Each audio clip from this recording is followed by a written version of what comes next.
Mission zero drugs मोहिमेअंतर्गत गावभाग police ठाण्याच्या पथकाने मोठी कारवाई करत 3 संशयितांना अटक केली आहे।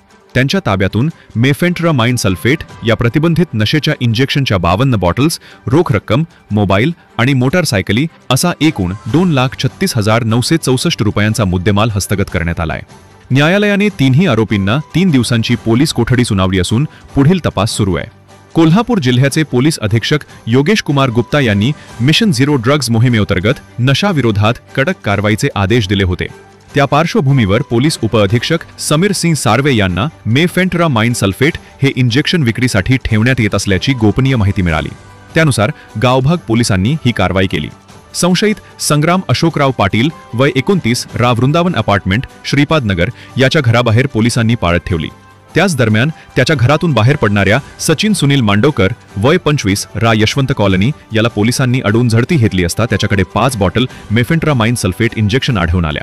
त्यानंतर संग्राम पाटीलच्या घरावर छापा टाकून त्याच्याकडून आणखी 18 बॉटल्स जप्त करण्यात आल्या। पुढील चौकशीत अभिषेक गोविंद भिसे याच्याकडे असल्याचे समोर आले। त्याच्या घरी झडती घेतली असता 29 इंजेक्शनच्या बॉटल्स आणि 60,000 रुपये रोख रक्कम आढळली।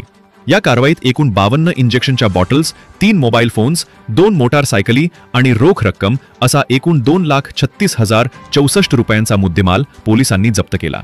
या प्रकारामुळे इचलकरंजी शहरातील नशेच्या इंजेक्शन विक्री करणाऱ्या साखळीचा पर्दाफाश झाला असून उर्वरित आरोपींचा शोध सुरू आहे। ही कारवाई पोलीस अधीक्षक योगेश कुमार गुप्ता, अपर पोलीस अधीक्षक अण्णासाहेब जाधव आणि पोलीस उपअधीक्षक समीर सिंह साळवे यांच्या मार्गदर्शनाखाली गावभाग पोलीस ठाण्याचे निरीक्षक महेश चव्हाण, सहाय्यक पोलीस निरीक्षक पूनम माने व गुन्हे शोध पथकातील अनिल पाटील, सुनील पाटील, फिरोज बेग, अमर शिरढोणे, बाजीराव पवार, आदित्य दुंडगे आणि ताहिर शेख यांनी केली। Hey there. Subscribe to my channel. And also press this bell icon.